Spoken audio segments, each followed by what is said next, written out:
start to this game has gone. I mean, Sacred might end up dying here. He's going to need to have his juking boots on, and he will. Again, just dodging another one of these gank attempts. Matumba Man having to be fed over a bunch of regen. All of these acid spray unstable diving top concoction combos lane. are not working. Yeah, because they should be able to get the kill this time, and there we go. Zai finally finds first blood. They've still got the board to play with, and Boxy finds a level 3 as well. The smashdown coming through from the Starbreaker. It looks like Liquid off to a good start at this top lane. Much better. This is what you want to be doing whenever you've got a Dawnbreaker lane, right? Dominating it as much as possible. Liquid's going to. You've got an Enchantress and a Beastmaster, with the Beastmaster nearly reaching that level 6, and just a couple of 100 gold away from that Helm of the Dominator. Bottom lane, Rolling Thunder out from Sacred.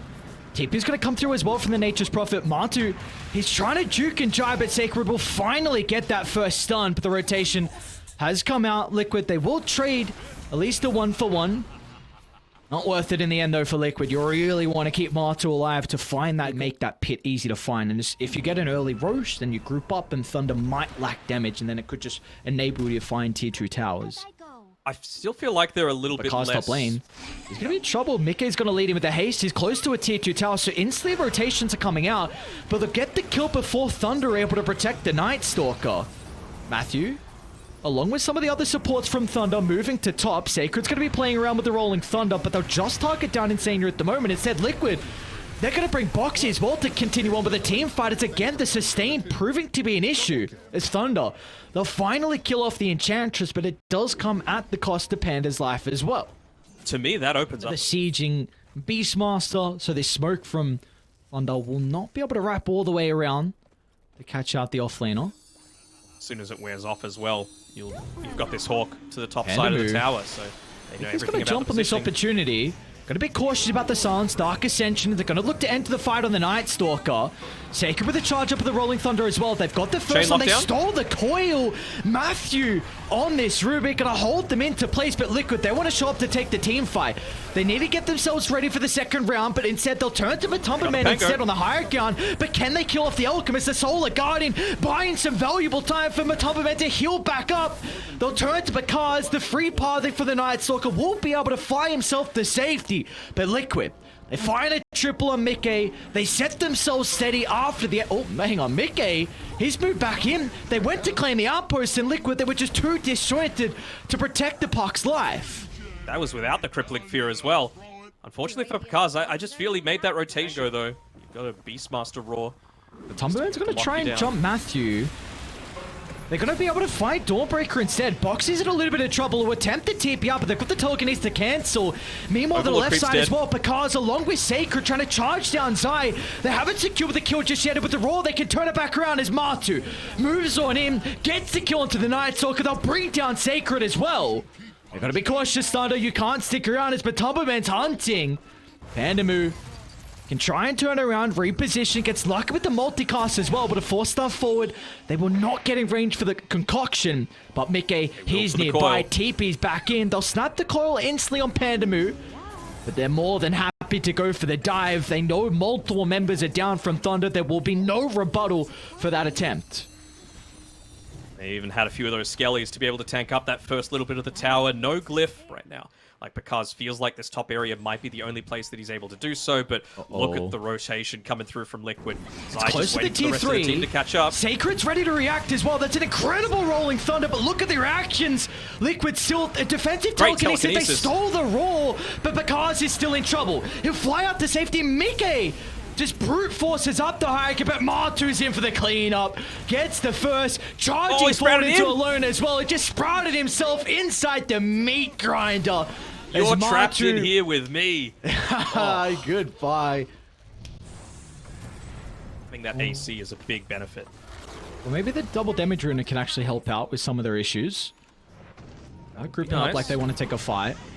Tanya's going to charge in. Meanwhile, inside the mid lane, though, because with the Dark Ascension's going to try and kill off Boxy. Alone's even going to look to join as well. The Crimson Guard, not enough damage block. Looking to try and get a tier 1 tower with the remains of it. Still half duration on that Dark Ascension, so you can tell that they want more, but Insania, again, just putting his body in the way. Finding all these sorts of Sacred. rotations. There's a big pick off they can get in range. So he's going to try and close the distance. Sacred's able to charge up the Rolling Thunder as well, but again, there's no damage follow-up. He enters the fight, but the rest of Thunder in two minds about taking this skirmish. Sacred will have enough duration to escape. Mickey can close the distance with the coil. Matthew once again is going to be able to steal it. It could give them an opportunity to escape it. Matthew just charges on forward. BKB popped, and now he's got his eyes set all on alone. He TP'd in, and once again brought down with ease. Another Night Stalker. He's in trouble, and BKB at the last second could give Bakaz an opportunity to retreat to the higher ground, but Sacred, he will not have the same fate as Liquid. Up they go for another kill. They don't even care about the towers as well, popping the Crimson Guard on Boxy. That's the benefit of having this Dawnbreaker, right? Units that are infiltrating the base. 5% chance at the moment here for Thunder. Gonna be going up against the Aegis for still another minute 45 on Martu. Because, look at the jump, the Night Stalker's in trouble for the moment.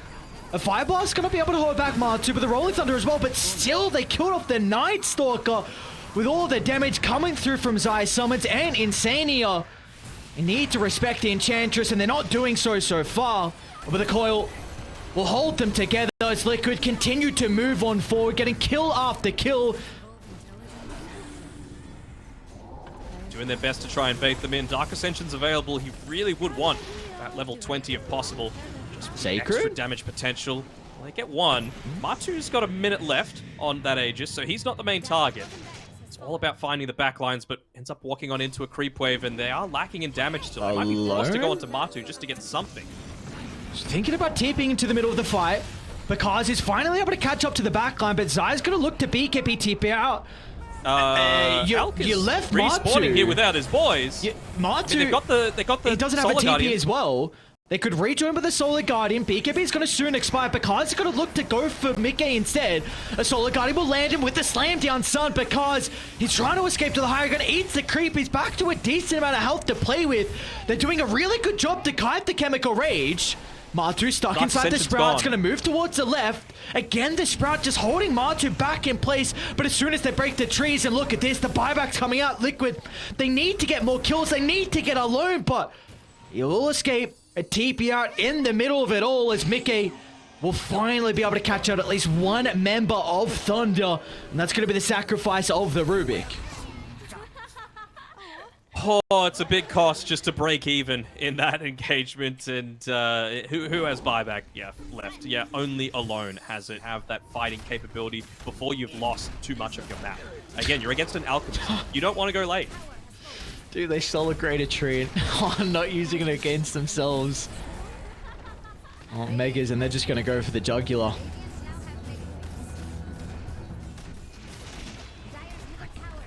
Looking like it's going to be a game one victory. That will be a miraculous haul for Thunder.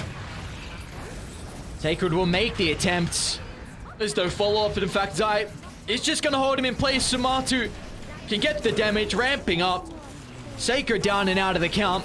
No buyback in the GZ drop. Liquid, a really important game one victory for them. Of course, both these two teams are fighting to continue on and move over to the bracket play. I don't think that puts Thunder Awaken completely out of it because they've got that next series to come afterwards, but it's kind of similar to what we saw from Tundra in the previous.